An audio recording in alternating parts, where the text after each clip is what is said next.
qué esfuerzos tenemos que hacer entendidos como límites de fuerza y si tenemos que hacer movimientos repetitivos con qué frecuencia. Luego tenemos que valorar en ese trabajo que puede haber algunos tipos de tratamientos que por sus efectos secundarios puedan generar una serie de riesgos en esos puestos de trabajo.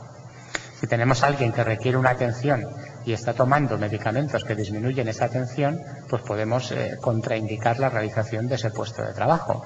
O qué duda cabe que hay tratamientos que por sí mismos son incapacitantes. Por ejemplo, no es el caso, pero podría ser una quimioterapia. Por sí mismo sería incapacitante mientras durase, independientemente de la patología que la originase. Y por último también tenemos que ver cómo está organizado ese trabajo, qué horarios tiene, qué turnos tiene, que en el caso de la fibromialgia sí que tendría su importancia.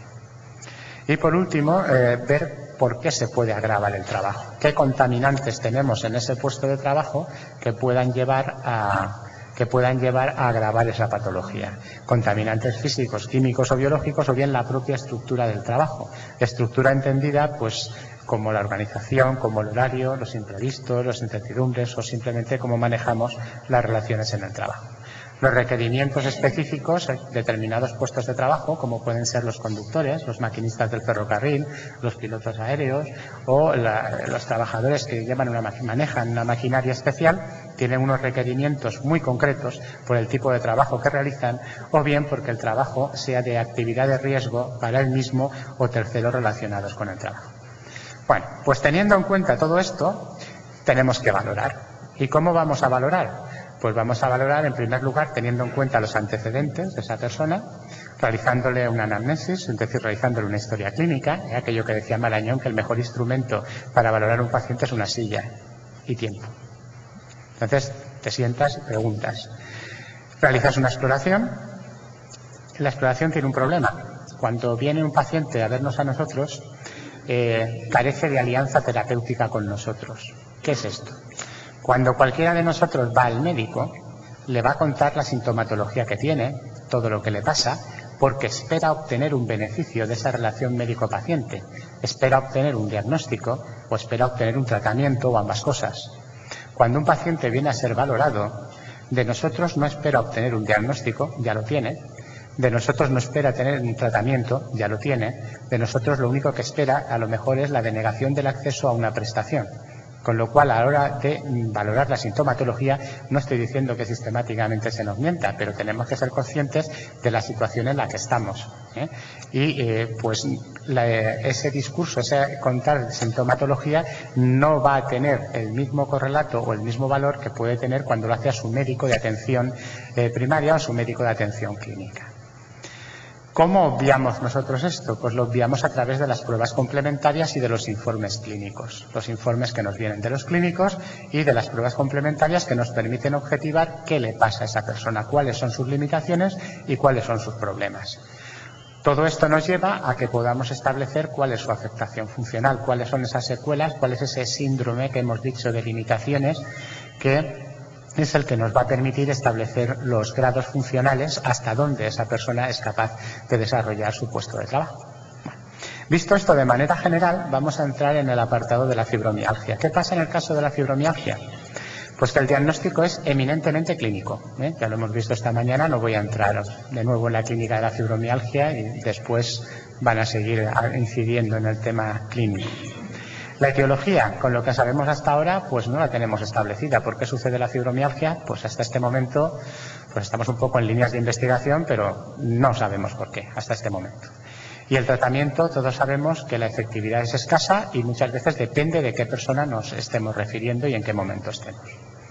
Y si a todo esto le añadimos que estamos con pruebas complementarias en las que no encontramos nada o los hallazgos que tenemos son inespecíficos o pertenecen a otras patologías distintas de la fibromialgia.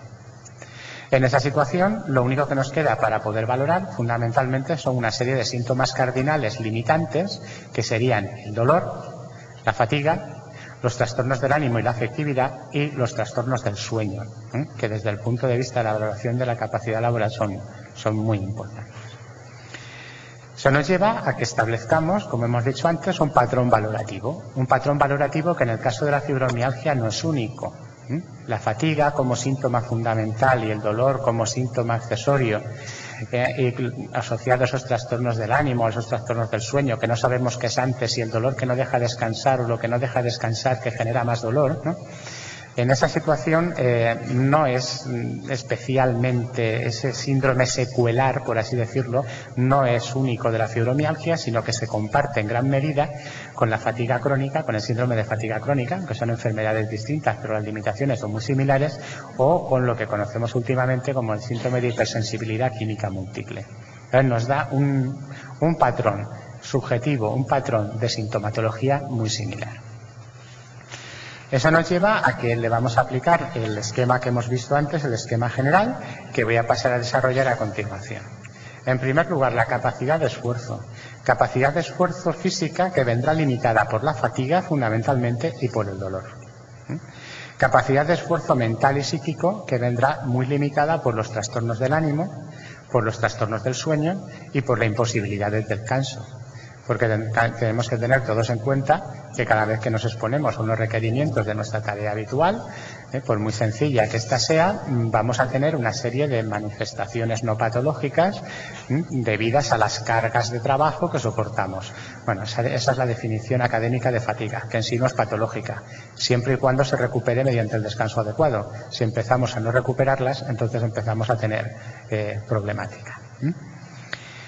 A eso le añadimos los requerimientos biomecánicos. La fibromialgia no tiene limitaciones de movilidad, pero sí que tiene limitaciones de esfuerzo, sí que tiene limitaciones para el manejo de cargas, sí que tiene limitaciones para el ejercicio de fuerza o sí que tiene limitaciones para la capacidad de realizar movimientos repetitivos. Si tenemos el puesto de trabajo mal diseñado y las cosas están lejanas al trabajador, tiene que realizar esfuerzos innecesarios teniendo máquinas que pueden suplir esos esfuerzos o teniendo ayudas mecánicas que pueden colaborar en eso, pues entonces estaríamos en una situación que no podría llegar a desempeñar esa persona con esa patología. Le añadimos el tratamiento. El tratamiento no voy a entrar en él de manera pormenorizada porque ya sabemos que es muy individualizado, ya nos hablarán más adelante de él y también de las limitaciones que genera. Lo que sí que voy a entrar es en las contraindicaciones específicas. ¿Por qué? Porque una fibromialgia sometida a esfuerzos o sometida a traumatismos repetitivos va a empeorar. Y eso sí que lo sabemos, lo saben los clínicos, lo sabemos todos. Entonces es una de las limitaciones. Otra limitación viene, por ejemplo, de los requisitos formales del puesto de trabajo, por ejemplo, cómo esté estructurado el horario. Las personas con fibromialgia que tienen esa dificultad de descanso nocturno, si trabajan a turnos, por ejemplo, bueno, pues el ser humano, la verdad es que nos acostumbramos casi a lo que nos echen, ¿no? Pero lo que estamos es hechos para trabajar de día y descansar de noche. Entonces, si nos invierte en el ritmo, pues obviamente en una fibromialgia eso la va a agravar también. E incluso hay veces que esos trastornos del sueño se acompañan de somnolencia diurna, que en el caso de trabajos con riesgo para sí mismo o terceros, o trabajos con esos requerimientos especiales que hemos hablado antes, los pueden contraindicar a este tipo de pacientes. Bueno, entonces estamos ante una valoración de la capacidad laboral que es compleja y que